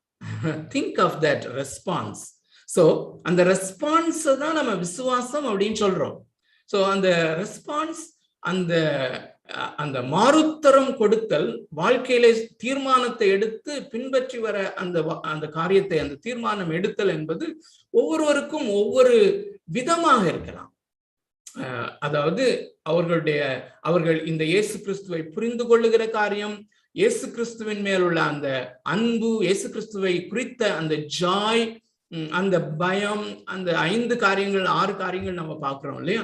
இது எல்லாமே ஒவ்வொருத்தருக்கும் ஒவ்வொரு நிலைமையிலே இருந்திருக்கலாம். ஏதோ ஒரு நிலைமையிலே இவனும் அந்த ஒரு ரெஸ்பாண்ட் பண்ணுகிறான், எல்லாவற்றையும் விட்டு வரான். அருமையானவர்களே, மீதி எல்லாருமே 11 பேருமே அந்த நார்தர்ன் பார்ட்டை சேர்ந்தவங்க, அல்லது கலிலேயா அதை சுற்றி உள்ள பிரதேசம். சதர்ன் பார்ட்ல தான் யூதேயா இருக்கிறது. யூதேயா, எருசலேம் எல்லாமே சவுத்ல இருக்குது, அல்லது தெற்கு பகுதியில இருக்கிறது, அல்லது அந்த பாலஸ்தீன மேப் பார்த்தீங்கன்னா கீழே இருக்குது எருசலேம். ஸோ இவன் ஒருத்தன் தான் இங்க அந்த எருசலேம் பக்கத்துல உள்ளவன், அல்லது யூதேயா என்கிற பிராந்தியத்துல உள்ளவன். எதுக்காக அது சொல்றேன்னா, அந்த யூதேயா பிராந்தியத்துல உள்ளவங்க they are very much accessible to Jerusalem. எருசலேமுக்கு ரொம்ப க்ளோசரா இருக்காங்க, தேவாலயத்துக்கு க்ளோசரா இருக்காங்க, ஆவிக்குரிய காரியங்களுக்கு ரொம்ப க்ளோசர் சர்க்கிள்ல தான் இவன் இருக்கிறான். சோ ஆனாலும் கூட இந்த இயேசு கிறிஸ்து இவனை அழைக்கும் போது அவன் இயேசு கிறிஸ்துவை பின்பற்றும்படியாக வருகிறான். ஆனா மெய்யான விசுவாசத்தின்படி இல்லாதபடி ஒரு டபுள் மைண்டடா இருந்திருக்கணும் அவன்.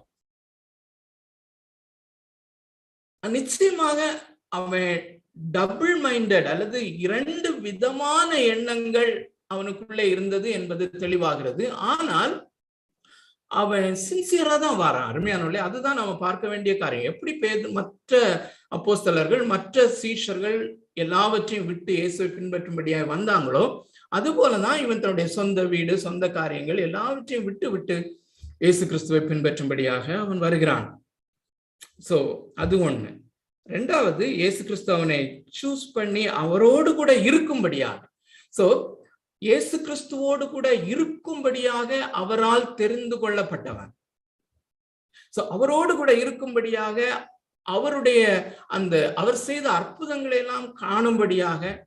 நிக்கோதேமு என்கிறவன் இந்த இன்னர் சர்க்கிளுக்கு வெளியே உள்ளவன்.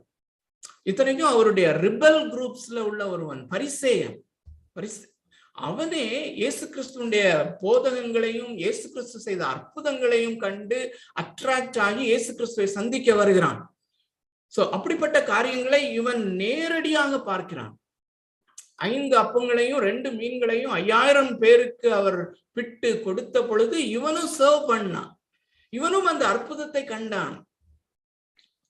சோ இயேசு கிறிஸ்துவனுடைய அந்த மலை பிரசங்கங்களினுடைய வல்லமை அநேகரை தொட்டு, இவர் இப்படி பேசுகிறாரே, அதிகாரம் உள்ளவராக பேசுகிறாரே என்று எல்லாரும் ஆச்சரியப்பட்டு நிற்கும் போது, அப்படிப்பட்ட ஒரு போதகருடைய போதகத்தின் அடியிலே, அல்லது அவரோடு கூட இருக்கிறான்.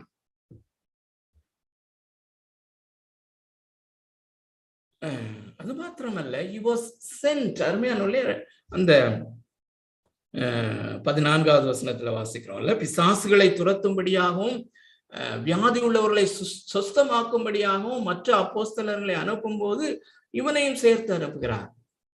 சோ அருமையானவர்களே, யாரும் எந்த ஒரு கம்ப்ளைண்ட்டும் சொல்லல. இந்த யூதாஸ் காரியோத்து எல்லாருமே இந்த 12 பேருமே அந்த 70 பேரும் சேர்ந்து வரும் பொழுது உம்முடைய நாமத்தினாலே பிசாசுகள் ஓடுகின்றன, உம்முடைய நாமத்தினாலே வியாதிகள் சுத்தமாகிறது என்று ஆச்சரியப்பட்டு சொன்னாங்கல்ல. அப்படி சொல்லும் போது இந்த யூதாஸ் காரியோத்து பிசாசு விரட்ட போகும்போது அந்த பிசாசு போகல அப்படின்னு யாரும் சொல்லல இல்ல. சோ அருமையானோர்களே, பிசாசுகளை அவனும் துரத்தினான், அவனும் அநேகரை சுஸ்தமாக்கினான், வியாதி உள்ளவர்களை சுஸ்தமாக்கினான். இன்னொரு காரியம் அருமையானோர்களே, இந்த கடைசியிலே ராபோஜனத்து சமயத்திலே இயேசு சொல்லுகிறார், உங்களில் ஒருவன் என்னை காட்டி கொடுப்பான் என்று சொல்லும் பொழுது அந்த நேரத்துல அப்பாவிகளா உண்மையிலே சின்சியரா எல்லாருமே கேக்குறாங்க, ஆண்டவரே நானா நானா அப்படின்னு சொல்லி. அப்படி கேட்கும்போது யாருமே இந்த யூதாஸ் காரியோத்து மேல சந்தேகப்பட்டதாக நம்ம பார்க்கல. அருமையானவர்களே, ஆச்சரியமான காரியம். இயேசுவுக்கு மாத்திரம்தான் தெரியும் இவன் என்னை காட்டி கொடுப்பான் என்று. இன்னொரு இடத்திலே சொல்லுகிறார், நான் 12 பேராகிய உங்களை நான் தெரிந்து கொள்ளவில்லையா, உங்களிலும் ஒருவன் பிசாசா இருக்கிறான். It's a beautiful statement. உங்களிலும் ஒருவன் பிசாசுக்கு இடம் கொடுப்பான் அப்படின்னு சொல்லல. உங்களிலும் ஒருவன் பிசாசா இருக்கிறான் அப்படின்னா இயேசு கிறிஸ்து வேத பாரகர்களையும் பரிசேயர்களையும் பார்த்து நீங்கள் பிசாசினால் உண்டானவர்கள். அருமையானவர்களே, அன்கன்வெர்ட்டட் பீப்புள் யாராக இருந்தாலும் சரி, there are only two ways, two fathers. 2 தகப்பன்மார் தான் உண்டு.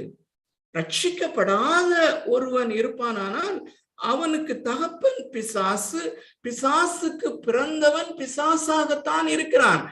Jesus is very very clear in his pronunciation.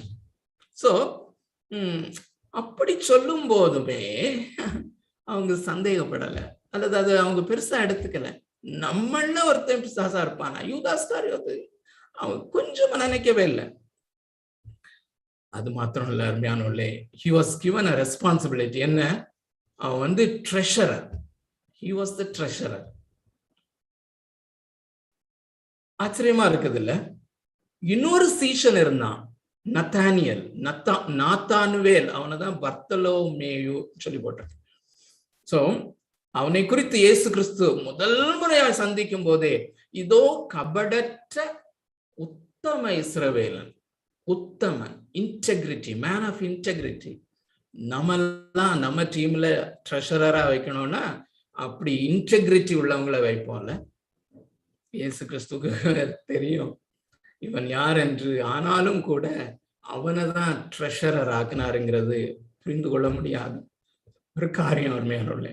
அது மாத்திரம் இல்ல, இந்த யூதாஸ் காரியோத்துக்கு இந்த 12 பேர்ல ஒரு விசேஷமான இன்னொரு ரெஸ்பான்சிபிலிட்டியும் ஆண்டவர் கொடுத்திருக்கலாம். ஏனென்றால் கடைசியில அந்த ராபோஜனத்து சமயத்திலே இயேசு கிறிஸ்து அந்த துணிக்கையை அந்த காடியிலே தோய்த்து இந்த யூதாஸ் காரியோத்துக்கு கொடுக்கும்போது சாத்தான் அவனுக்குள் புகுந்தான், அவன் புறப்பட்டு போனான் அப்படின்னு சொல்லி போட்டிருக்கு. அவன் புறப்பட்டு போகும் பொழுது, போன பிறகு மற்ற சீஷர்கள் என்ன நினைச்சாங்கிறது அதுல போட்டிருக்கு. என்ன நினைச்சாங்கன்னா, இயேசு ஏதோ தரித்திரருக்கு சப்போர்ட் பண்ணும்படியா, ஏதோ ஒரு குரூப், ஏதோ ஒரு இடத்துல ஏழைகளுக்கு உதவி செய்யும்படியாக அனுப்புறார் போல அப்படின்னு நினைச்சுட்டாங்க. சோ அந்த பொறுப்பும் இவனுக்கு கொடுக்கப்பட்டிருந்தது.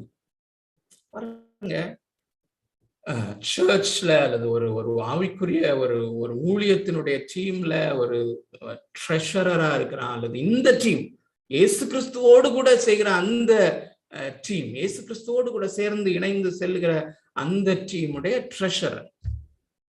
அதுல முக்கியமான பொறுப்புகள் இவைகள் எல்லாம் இருந்தும் அருமையானவர்களே, அவன் இந்த இயேசு கிறிஸ்துவை யார் என்று கண்டிருந்தான், எப்படி வேல்யூ பண்ணியிருந்தான், பேதுரு எப்படி பண்ணனா, இந்த ரெண்டும் தான் நமக்கு கம்பேரிசன்.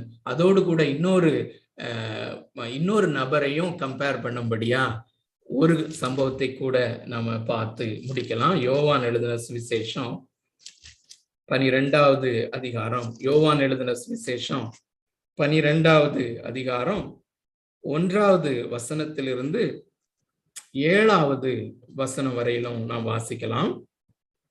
இங்கேயும் இந்த யூதாஸ் காரியோத்து வருகிறான், மற்ற சீஷர்கள் வருகிறார்கள், இன்னொரு ஸ்திரீ வருகிறாள், மரியாள் வருகிறாள், மார்த்தாள் வருகிறாள். தெரியும் அருமையானவர்களே, ஏற்கனவே லூக்கா எழுதின சுவிசேஷம் 7வது அதிகாரத்திலே இருந்து ஒரு பாவியான ஸ்திரீ இயேசு கிறிஸ்துவை நேசித்து அவள் செய்த காரியத்தை நாம பார்த்தோம். அது வேற. சோ அதே மாதிரி சிமிலரா இருக்கிறதுனால இதை கன்ஃபியூஸ் பண்ண வேண்டாம். இந்த சம்பவம் பெத்தானியாவில் நடக்குது அல்லது சதர்ன் பார்ட்ல நடக்குது. அந்த காரியம், அந்த பாவியான ஸ்திரீ இயேசுனுடைய பாதத்துல வந்து கண்ணீரால் நனைத்து பாதங்களை துடைத்த அந்த காரியம் வந்து கலிலேயாவில் நடக்குது. ஸோ ரெண்டும் வேற வேற காரியம். ஸோ நான் வாசிக்கிறேன். யோவான் 12:1-7. பஸ்கா பண்டிகை வர 6 நாளைக்கு முன்னே இயேசு தாம் மரணத்திலிருந்து எழுப்பின லாசரு இருந்த பெத்தானியாவுக்கு வந்தார். இயேசு அவளுக்கு அங்கே அவருக்கு விருந்து பண்ணினார்கள். மார்த்தாள் பணிவிடை செய்தாள். லாசருவும் அவருடனே கூட பந்தியிருந்தவர்களில் ஒருவனாயிருந்தான். அப்பொழுது மரியாள் விலையேற பெற்ற களங்கமில்லாத நளதம் என்னும் தைலத்தை ஒரு ராத்தல் கொண்டு வந்து அதை இயேசுவின் பாதங்களில் பூசி தன் தலைமயிரால் அவருடைய பாதங்களை துடைத்தாள். அந்த வீடு முழுவதும் தைலத்தின் பரிமளத்தினால் நிறைந்தது. அப்பொழுது அவருடைய சீஷரில் ஒருவனும் அவரை காட்டி கொடுக்க போகிறவனும் ஆகிய சீமோனுடைய குமாரனான யூதாஸ் காரியோத்து இந்த தைலத்தை 300 பணத்துக்கு விற்று தரித்திரருக்கு கொடாமல் போனதென்ன என்றான். அவன் தரித்திரரை குறித்து கவலைப்பட்டு இப்படி சொல்லாமல், அவன் திருடனானபடினாலும் பணப்பையை வைத்து கொண்டு அதிலே போடப்பட்டதை சுமக்கிறவன் ஆனபடினாலும் இப்படி சொன்னான். அப்பொழுது இயேசு, இவளை விட்டுவிடு, என்னை அடக்கம் பண்ணும் நாளுக்காக இதை வைத்திருந்தாள். 8 வாசிக்கிறேன். தரித்திரர் எப்பொழுதும் உங்களிடத்தில் இருக்கிறார்கள், நான் எப்பொழுதும் உங்களிடத்தில் இரேன் என்றார். அருமையானவர்களே, இந்த காரியம், இந்த சம்பவம் நமக்கு ரொம்ப நல்லா தெரியும். இங்க மார்த்தா, லாசரு வந்து ஒரு சப் ஹீரோ இயேசு கிறிஸ்து மரித்து 4 நாள் ஆச்சு. மரித்தவர்களே இயேசு உயிரோடு எழுப்பியிருக்கார். மரித்த கொஞ்ச நேரத்துல தலிதா பூமி என்று ஒரு சிறு பெண்ணை எழுப்பினார். நாயின் விதவையினுடைய மகனை அடக்கத்துக்காக கொண்டு போகும்போது, ஆனால் மரித்து 4 நாள் ஆன பிறகு ஸ்ட்ராங்கான கல்லறையில அழுகி போன மாம்சத்தை உயிரோடு எழுப்பின அந்த ஒரு காரியம், அது கிளைமேக்ஸ். இயேசு கிறிஸ்து ஜீவனுள்ள தேவனுடைய குமாரனாகிய கிறிஸ்து என்பதற்கு மாபெரும் சான்றாக அந்த அற்புதம் நடந்த அந்த காரியத்திலே இயேசு கிறிஸ்து ரொம்ப பெரிய ஹீரோவாக இருக்கிறார். லாசருவை பார்க்கறதுக்கு நிறைய பேர் வந்திருக்காங்க. ஏன்னா அவனும் ஒரு சப் ஹீரோவா, 2வது ஹீரோவாக இருக்கிறான். மார்த்தாள் அதே மாதிரி முந்தி நம்ம பார்த்தோம்ல, அதே மாதிரி இன்னொரு சம்பவத்துல நம்ம பார்க்கிற மாதிரியே பணிவிடை செய்கிறதுலே அவள் தீவிரமாக இருக்கும் பொழுது, இயேசுவுக்கு தான் பணிவிடை செய்யும்படியாக அவ கிச்சன்ல மற்ற காரியங்கள்ல இருக்கும் பொழுது, இங்கே மரியாள் ஒரு விலையேற பெற்ற அந்த தைலத்தை கொண்டு வருகிறாள். அது 300 பணம் என்று போடப்பட்டிருக்கிறது, அல்லது ஒரு வருடத்தினுடைய ஒரு சம்பள பணம். இப்போ ஒரு மாசத்துக்கு 50,000 சம்பளம் வாங்குறவங்கன்னா ஒரு வருஷத்துக்கு 6 லட்சம். such costly was that. அது அவ்வளவு விலையேற பெற்றதாக இருந்தது அந்த தைலம். அந்த 6 லட்சம் ரூபாய் குறைந்தபட்சம் இருக்கணும்னு வச்சுக்கோங்களேன். இன்னைக்குள்ள மணியில நம்ம கொஞ்சம் கம்பேர் பண்ணி பார்த்தோம்னா ஓரளவுக்கு 6 லட்சம் ரூபாய் அல்லது 7 லட்சம் ரூபாய் அவ கொண்டு வந்து அந்த அதை கொண்டு இயேசு கிறிஸ்துவனுடைய பாதத்திலே அதை உடைத்து ஊற்றுகிறாள். அதை ஊற்றுகிறாள். தன்னுடைய தலைமயிரினாலே துடைக்க ஆரம்பிக்கிறாள்.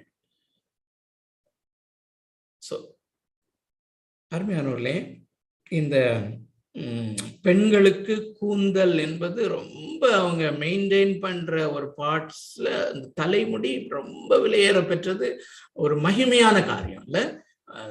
அதை அதை மிகவும் பராமரித்து இல்ல, நம்ம வீட்லயும் பெண்கள், தமிழ் பெண்கள் எல்லாருமே எல்லா கலாச்சாரத்திலையுமே அந்த கூந்தலை மிகவும் பராமரித்து, என்ன எண்ணத்தோடு என்றால், எனக்கு மிகவும் மகிமையான ஒரு காரியம், நான் மிகவும் விலையேற பெற்றதாக கருதுகிற ஒரு காரியம் என்பது அந்த முடி. சோ என்னுடைய அந்த முடி, அந்த மகிமையான அந்த முடி இயேசு கிறிஸ்து என்கிற இந்த நபருடைய பாதத்துக்கு, பாதங்கள் அழுக்கடைந்தவைகள், பாதங்கள் அந்த டஸ்ட்னால எப்பவும் நிறைந்திருக்கிற அந்த மகிமை குறைவான, பொதுவாக எண்ணும் போது அந்த மகிமை குறைவான அந்த பகுதியை துடைப்பதற்காக என்னுடைய மகிமை. இயேசு கிறிஸ்துவை குறித்து சரியான அறிவு அவளுக்கு, சரியான ஒரு அந்த விசுவாசத்தினாலே, அன்பு மிகுதியினாலே, அந்த டிசைர், அவர் இந்த இயேசு கிறிஸ்துவனுடைய பாதத்திலே தான் அவள் உட்கார்ந்திருந்தாள் என்று இதற்கு முன்னால நம்ம பாக்குறோம்ல. இயேசு கிறிஸ்துவனுடைய பாதத்திலே உட்கார்ந்திருந்தாள். அவருடைய வார்த்தையை கேட்கும்படியாக அவருடைய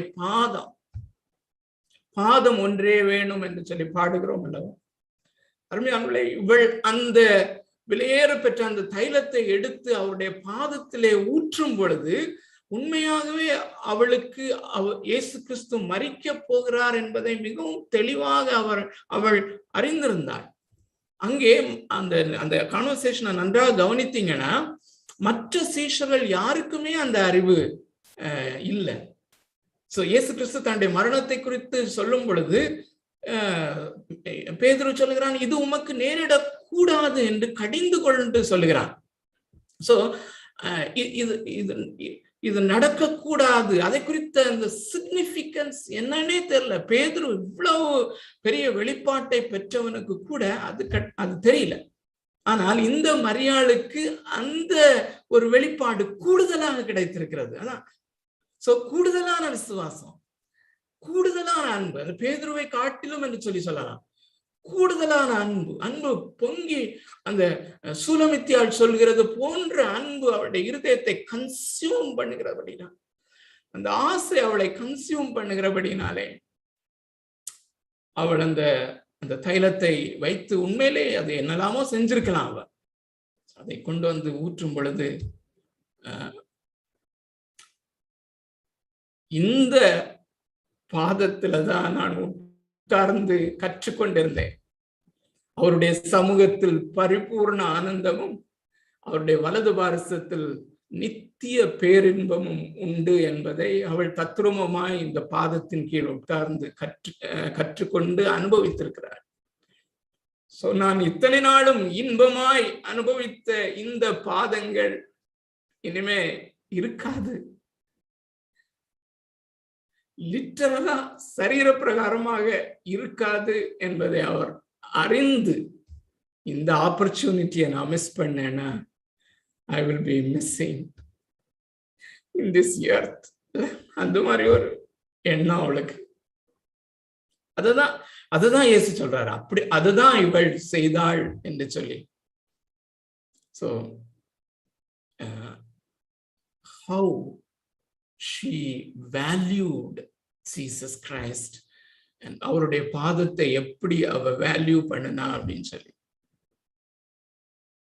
ஆனா அதுக்கு நேர் ஆப்போசிட் இந்த இயேசு கிறிஸ்துவனுடைய அப்போஸ்தலர் கூட்டத்திலே இருந்த இந்த யூதாஸ் காரியத்தை சொல்லுகிற காரியம்தான், இது என்ன வேஸ்ட் ஆஃப் மணி. அருமையானவர்களே, ஒருவேளை லாஜிக்கலா பார்த்தோம்னா இது வேஸ்ட் தான், இல்ல வேஸ்ட் தான். அது அவன் இதை வச்சு தரித்திரருக்கு கொடுக்கலாமே அப்படின்னு சொல்லும் போது, ஆனா யோவான் எழுதுகிறான், அவன் தரித்திரர் மேல உண்மையிலே ஆசைப்பட்டு அவங்களுக்கு ஹெல்ப் பண்ணணுங்கிறதுனால அல்ல, அவன் பணப்பையை சுமந்து கொண்டு ஆனா ஒரு காரியத்தை இதுல தமிழ் வேதாகமத்துல மொழிபெயர்க்க விட்டிருக்காங்க. ஆங்கில வேதாகமத்தை நீங்கள் படித்தீர்களானால், இவன் அவ்வப்பொழுது இவன் பணப்பையை வைத்துக்கொண்டு அவ்வப்பொழுது தேவைப்படும் பொழுது அதிலிருந்து தனக்காக பணத்தை எடுத்துக்கொண்டிருந்தான் என்று போடப்பட்டிருக்கிறது. அதனாலதான் இவன் சொன்ன 300 பணத்துக்கு விற்று இந்த ட்ரெஷரியில போட்டா நானும் கொஞ்சம் எடுத்துக்குவேன் அப்படிங்கிற அந்த ஒரு காரியத்துலதான். அருமையானவர்களே, இந்த யூதாஸ் காரியோத்து இந்த இயேசுவுக்கு வச்ச விலை என்னன்னு தெரியுமா? நமக்கு நல்லா தெரியும்ல. அந்த 30 வெள்ளிக்காசு என்பது நீங்க யாத்ராகம புஸ்தகம் 21வது அதிகாரம் 32வது வசனம், சகரியா 11, 12, 13 இந்த வசனங்களை நோட் பண்ணி நீங்க அப்புறமா வாஸ்து பாருங்க அருமையானவர்களே. அதுல மிக தெளிவாய் சகரியா தீர்க்க தரிசன புஸ்தகத்திலே மிக தெளிவாக சொல்லப்படுகிறது. அந்த 30 வெள்ளிக்காசு என்கிற அந்த கூலி அளவுக்கு எனக்கு வேல்யூ கொடுத்தாங்க அப்படின்னு சொல்லி அந்த மெசையானிக் ப்ராஃபஸி தீர்க்க தரிசனமாக. சோ இந்த யூதாஸ் காரியோத்து நீங்களும் தொடர்ந்து திங்க் பண்ணி பாருங்க அருமையானவர்களே. இவன் எப்படிப்பட்ட மனோநிலைமையிலே இயேசு கிறிஸ்துவோடு கூட இருந்திருக்கிறான். உண்மையா ஜெனுவனா தான் வந்திருக்கணும். ஆனா he has been living in double heart or double mindedness. இருவிதமான எண்ணங்களிலே அவன் இருந்து கொண்டிருக்கிறான். இயேசு கிறிஸ்து, நன்றாக கவனிங்கள், இதுதான் உண்மை. இந்த உலகத்திலே, ஏன்னா அவன் செலோத்தே என்கிற ஒரு குரூப்பை சேர்ந்தவன் அவன். அதாவது அவர்களுடைய நம்பிக்கை என்னவென்றால், ஜெலட்ஸ் அவர்களுடைய நம்பிக்கை என்னவென்றால், மேசியா இந்த ரோம அரசாங்கத்தை கவிழ்த்து போட்டு இந்த உலகத்திலே ராஜ்யத்தை ஸ்தாபிப்பார் என்று. அந்த குரூப்பை சேர்ந்தவன் தான் முதலாவது அவன் யூதாஸ் காரியோத்து. சோ இந்த இயேசு கிறிஸ்து இந்த ரோம சாம்ராஜ்யத்தை கவிழ்த்து அவர் ராஜ்யத்தை இங்கே இந்த உலகத்திலே அமைப்பார், இந்த பாலஸ்தீனத்திலே அமைப்பார். அப்பொழுது நான் மிக முக்கியமானவனாக இருப்பேன், அப்பொழுதும் நான் ட்ரெஷரராக இருப்பேன், எனக்கு முக்கியமான பதவி கிடைக்கும் என்று இந்த உலகத்தின் மேல் ஆசை. அதே நேரத்திலே அவர் பேசுகிற காரியங்கள், ஐஸ்வர்யவான் ஆகிய ஒரு இளைஞன் வந்த பொழுது, நீ பூரண சற்குணராய் இருக்க விரும்பினால் நீ உனக்குள்ள எல்லாவற்றையும் விற்று ஏழைகளுக்கு கொடுத்துட்டு நீ என்ன பின்பற்றி வா. இப்படிப்பட்ட காரியங்களை எல்லாம் சொல்லும் பொழுது இவனுக்குள்ள வேதனை இருந்தது. ஆனாலும் ஒரு க்ளூ கூட கொடுக்கல, யாருமே சந்தேகப்படல. இவன் பணத்தை கொஞ்சம் கொஞ்சமாக எடுத்துக்கொண்டிருக்கிறான் என்பது ஒருத்தருக்கும் தெரியாது. இவன் பிசாசுகளை துரத்துகிறவனாக, நாங்கள் எப்படி பிசாசுகளை துரத்தினோமோ அதுபோல இவனும் பிசாசுகளை துரத்தினான். நாங்கள் எப்படி வியாதிஸ்தர்களை சொத்தமாக்கினோமோ அதுபோலயே இவனும் வியாதிஸ்தரை சொத்தமாக்கினான். நாங்கள் எப்படி ராஜ்யத்தின் சுவிசேஷத்தை பிரசங்கித்தோமோ அப்படியேதான் இவரும் பிரசங்கித்தான். ஒரு இம்மி அளவு கூட மாற்றம் இல்லை. ஆனால் அவனுக்குள் இருந்த ஒரு காரியம், அப்படி வாய்த்தால் வாய்க்கட்டும், இல்லாவிட்டால் விட்டுவிடலாம். அப்படி அவர் இந்த உலகத்தின் ராஜ்யத்தை அமைத்து இந்த உலகத்தினுடைய ஆசீர்வாதம் எனக்கு கிடைத்தால் ஓகே, அப்படி இல்லைன்னா அவர் 30 வெள்ளிக்காசு. அருமையானவர்களே, சீஷர் கூட்டத்துல அல்லது அந்த அப்போஸ்தலருடைய கூட்டத்துல இல்லாத ஒரு பெண்மணி அவருடைய பாதத்துக்கு, அது ரொம்ப முக்கியமான காரியம், அவருடைய அந்த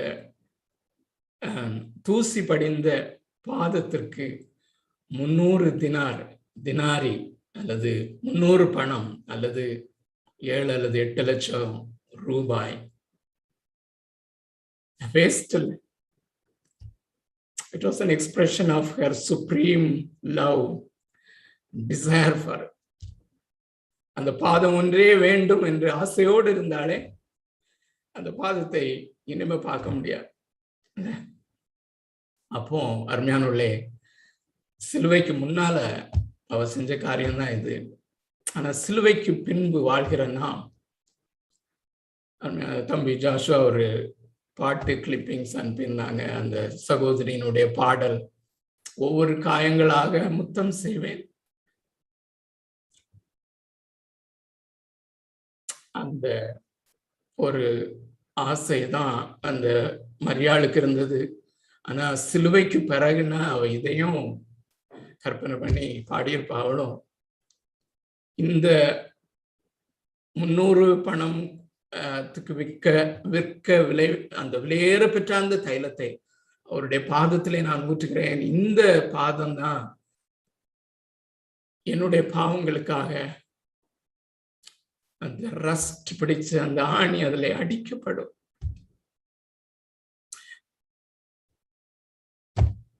எனக்காகவும் உங்களுக்காகவும் அப்படி அந்த ஆணி அடிக்கப்பட்ட அந்த பாதத்தை நான் முத்தம் செய்ய வேண்டும். இங்க முத்தம் செய்யணும், நான் எவ்வளவு சீக்கிரமா போய் அங்கேயும் முத்தம் செய்வேன் என்கிற ஆசையை நமக்குள்ளே ஆண்டவர் அதிகமாய் தருவாராக. அருமையானவர்களை, கடைசியா ஒரே ஒரு குறிப்பை சொல்லி நான் முடிக்கிறேன்.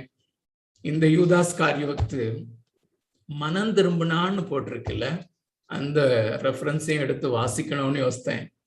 அருமையானவர்களே, இவன் ரிக்ரெட் பண்ணா இந்த குற்றமில்லாத ஒரு மனுஷனை, குற்றமில்லாத ரத்தத்தை நான் காட்டி கொடுத்ததினால் பாவம் செய்தேன். இதுதான் அவனுடைய ஸ்டேட்மெண்ட். பாவம் செய்தேன். நிச்சயமா அழுதான், அந்த பைசாவை தூக்கி எறிஞ்சான். பட் ஸ்டில், அருமையானவர்களே, நல்லா யோசித்து பாருங்க. கிட்டத்தட்ட இதே மாதிரி ஒரு பாவத்தை தான் பேதுருவும் செய்தான். ஆனா அந்த பேதுரு திரும்ப வந்தான். ஏன் வந்தான்?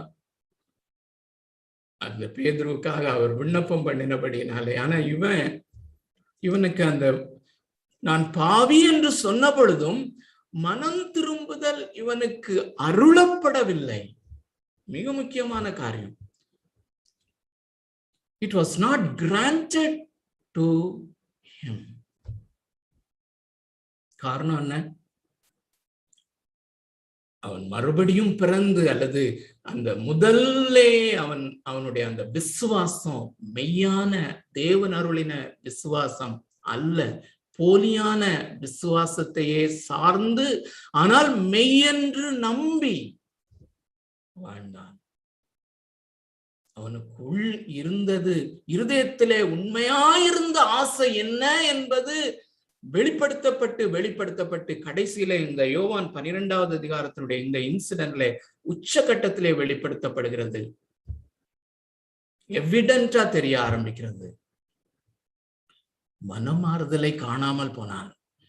மனமாறுதல் வேணும்னு தான் தேடினான், கிடைக்கல. அதனால அவன் தன்னுடைய வாழ்க்கையை முடிக்க வேண்டியது இருந்தது. கொஞ்சம் யோசித்து பாருங்க. இயேசு கிறிஸ்துவனுடைய அப்போஸ்தலனாக சபைகளை ஸ்தாபித்து அப்படி இருந்திருக்க வேண்டியவன், நித்தியமாக இயேசு கிறிஸ்துவோடு கூட இருந்திருக்க வேண்டியவன், நித்தியமான அந்த இயேசு கிறிஸ்து மரிப்பதற்கு முன்னதாகவே இவன் மரித்து நரகத்துக்கு, நித்திய நரகத்துக்கு, இந்த மலை பிரசங்கத்தை கேட்டு அவரோடு கூட இருந்தவன் நரகத்துல இருப்பான்னா, ஒரே ஒரு வசனத்தை சொல்லி முடிக்கிறேன். ஏசா பிற்பாடு கண்ணீர் விட்டு கவலையோட தேடியும் மனமாறுதலை காணாமல் போனான், கிடைக்காமல் போனது. That was the point at which repentance கொடுக்கப்படாது. அவன் கண்ணீர் விட்டான், ரொம்ப கவலையோடு கண்ணீர் விட்டு, ஆண்டவரே என்னை ரட்சியும் என்று அவன் பாவத்திலிருந்து தான் மனம் திரும்புகிறான். ஆனால் அந்த ரெஸ்பான்ஸ் இல்லை. உன் பாவங்கள் மன்னிக்கப்பட்டது, அல்லது அந்த உண்மையான விசுவாசம் உனக்கு அருளப்படுகிறது என்கிற அந்த ரெஸ்பான்ஸ் மறுமுனையிலிருந்து வரவில்லை, அந்த அஷூரன்ஸ் வரவில்லை. எப்படிப்பட்ட ஒரு பரிதாபமான முடிவுன்னு சொல்லி பாருங்க அருமையானவர்களே. இந்த மாலை வேளையிலே how do we value Christ? இயேசு கிறிஸ்துவை நாம் எப்படி வேல்யூ பண்ணுகிறோம்? பரிசுத்த ஆவியானவர் நமக்கு உதவி செய்வாராக. மெய்யான விசுவாசத்தை ஒவ்வொரு முறை நாம் வேதத்தை படிக்கும் போதும் உருவாக்குவாராக. பணத்தின் மேல் கொஞ்சமும் ஆசையற்றவர்களாக, பற்று அற்றவர்களாக இந்த உலக பொருட்களிலே உலகத்திலே நம்முடைய நேசம் கொஞ்சமும் இல்லாதபடி நம்முடைய ஆசை நேசம் எல்லாமே பரலோகமும் எல்லாமுமே நம்மை ரட்சித்த நாயகனாகிய கிறிஸ்துவின் மேலும் திரும்ப பரிசுத்த ஆவியானவர் நமக்கு இந்த மாலையிலே உதவி செய்வாராக. அருமையானவர்களே, இந்த வசனத்தை நாம் தியானிக்கிற இந்த வேளையிலே உங்களுடைய இருதயத்திலே ஒரு சலனம் ஏற்படுமானால், ஒரு இதை குறித்து இன்னும் சிந்திக்க வேண்டும், இன்னும் ஆண்டோடைய சமூகத்திலே விழுந்து கிடக்க வேண்டும் என்கிற ஒரு இன்ஸ்டிங்க்ட் உங்களுக்குள்ளே வருமானால், அது ஃபிளஷ் அண்ட் பிளட் இல்ல, இல்லாட்டி நான் இல்ல, வேற யாரும் உங்களுக்குள்ள கொண்டு வரல, அது பிதாவாகிய தேவன் தம்முடைய பரிசுத்த ஆவியானவரை கொண்டு வந்திருக்கிறாரு. அதனால இந்த நேரத்தில் இல்லாட்டாலும் இன்னைக்கு ராத்திரியோ இல்லாட்டி வருகிற வாரத்துல ஏதாவது ஒரு நாளிலோ நேரத்தை ஒதுக்கி இந்த வசனத்தை மீண்டும், இந்த வசனங்களை எல்லாம் மீண்டும் நம்முடைய இருதயத்திலே கொண்டு வந்து மனமுடைந்து ஆண்டோடைய சமூகத்திலே கதற, அவர்களை புதிதாக யாரும் கேட்பீங்க அப்படின்னா கூட தேவன் தாமே பரிசுத்த ஆவியானவர் தாமே இதை மீண்டும் உங்களுடைய இதயத்திலே ஞாபகப்படுத்துவாராக. மெய்யான விசுவாசத்தை உங்களிலும் என்னிலும் அதிகமாய் உயிர்ப்பிப்பாராக. அது மெய்யான கிருபையை நம்மிலே கொண்டு வந்து அவரோடு இன்னும் நெருங்க செய்வதாக என்கிற ஜெபத்தோடு கூட தேவனுடைய சமூகத்திலே தேவன் தாமே நம்மை ஆசீர்வதிப்பாராக. தேவனுடைய ஆசீர்வாதம் ஒவ்வொருவரோடும் கூட இருப்பதாக. ஆமென். கர்த்தர் நம்மை ஆசீர்வதிப்பாராக. தொடர்ந்து தம்பி இளங்கோட கையில படுத்துறேன்.